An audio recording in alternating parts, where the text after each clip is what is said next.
చరిత్రలో ఇలాంటి నాయకుడిని ఇటీవల కాలంలో మీరు చూశారా? నేనైతే 45 ఏళ్ళు చూడలేదు. 45 ఏళ్ళు నేను చూడలేదు ఎక్కడ, నేను చదవలేదు కూడా. నేను 78లో ఫస్ట్ టైం ఎమ్మెల్యే చేశాను, 80లో మంత్రి, అప్పటి నుంచి రాజకీయాల్లో ఉన్నా. ఇప్పుడు దేశంలో సీనియర్ మోస్ట్ నాయకుడు నేనే.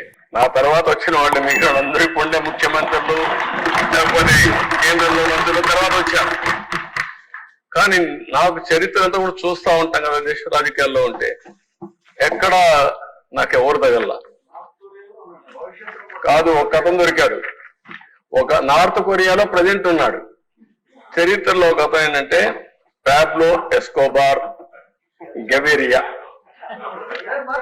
అతను ఇదేనండి, ఎస్కోబార్ అనే వ్యక్తి కొలంబియన్ డ్రగ్ లార్డ్. ఇతను నార్కో టెర్రరిస్ట్. అతను పాలిటీషియన్ అయిపోయాడు. అతను ఏం చేశాడంటే మొత్తం ఒక లీడర్ గా తయారై మెడిలిన్ కార్టెల్ అనే పేరు పెట్టి ఈ డ్రగ్స్ అమ్మడానికి కారిడార్స్ ఎస్టాబ్లిష్ చేశాడు. ఎస్టాబ్లిష్ చేసి మొత్తం దీంట్లో $30 బిలియన్ డబ్బులు సంపాదించి, అది ఈరోజు $90 బిలియన్ వర్త్ ఆఫ్ వెల్త్ సంపాదించాడు దీంట్లో. ఇది సంపాదించిన తర్వాత మీరు ఒకసారి చూస్తే 76లో అరెస్ట్ అయ్యాడు. 80లో number 1 and richest drug lord of the world. Drugs కూడా మీ ప్రపంచంలో రిచెస్ట్ ఫెలో కావచ్చు, వ్యాపారాలు చేసి కావచ్చు. కానీ ఇప్పుడు మాజీ ముఖ్యమంత్రి ఉద్దేశం ఏంటి? ఆయన కూడా అదే కావాలి.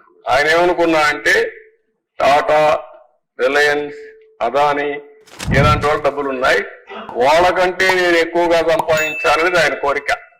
నేను అందుకే ఒక మాట చెప్పాను మీకు, కొంతమందికి నీడ్ ఉంటుంది, కొంతమందికి గ్రీడ్ ఉంటుంది, కొంతమందికి మేనియా ఉంటుంది, పిచ్చ ఉంటుంది.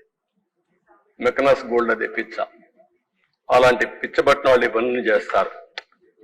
ఆ తర్వాత 82లో ఎంపీ అయ్యాడు, కొలంబియా పార్లమెంట్ ఎంపీ అయ్యాడు.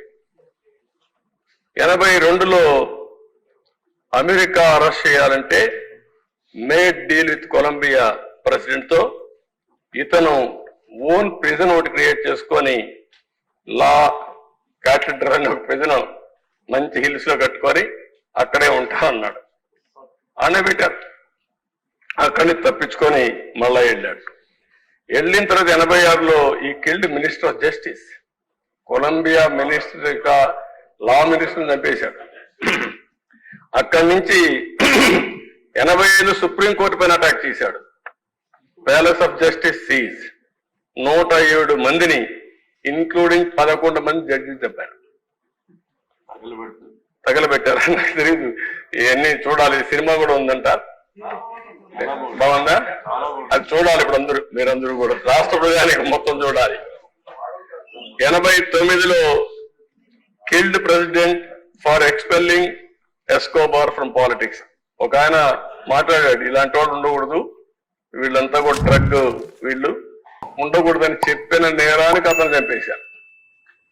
అంటే ఇంకొక పక్కన 89లో bomb DIS building bombing department అన్నమాట, సెక్యూరిటీ హెడ్ క్వార్టర్స్ ని పూర్తిగా 57 మంది ఉంటే వాళ్ళు కూడా చంపేసే పరిస్థితికి వచ్చారు. దగ్గర 2248 మంది ఇంజురీ అయ్యారు. అంటే నేను ఒక ఫ్లైట్ కూడా కాల్ చేశారు. నేను ఎందుకు ఈ విషయాలు చెప్తున్నానంటే, నిన్న కూడా రఘురామకృష్ణరాజు గారు ఒకటి అడిగారు, సార్ ఎట్లా ప్రజలు ఓట్లు వేశారు? ఈరోజు రాజకీయాలు ప్రజాస్వామ్యయుతంగా నీతి నిజాయితీగా చేయాల్సిన అవసరం ఉంది. One of the best democracy in the world India. అలాంటి డెమోక్రసీలో మీరందరూ గుర్తుపెట్టుకోవాల్సింది, ఈ హింసకు తావుందా, ఇలాంటి నేర చరిత్రకు తావుందా, మనం ఆలోచించుకోవాల్సిన అవసరం ఉంది. ప్రజలకు కూడా చెప్తాను, నేను ముఖ్యం కాదు, ఈ రాష్ట్రం ముఖ్యం. నేను శాశ్వతం కాదు, ఈ రాష్ట్రం శాశ్వతం. అలాంటి రాష్ట్రాన్ని ఏ విధంగా మనం ముందుకు తీసుకుపోవాలో ఆలోచించవలసిన బాధ్యత. ఏదో ఇక్కడ అందరినీ మనల్ని ఇబ్బంది పెట్టారని నేను మాట్లాడడం లేదు.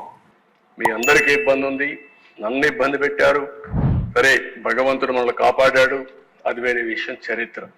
కానీ అందుకే నేను చాలాసార్లు మీటింగ్లో చెప్పాను, ఎవరు రాజకీయాల్లో ఉన్నా పర్వాలేదు కానీ ఇలాంటి వ్యక్తులు రాజకీయాలకు అర్హత లేదనేది నా అభిప్రాయం.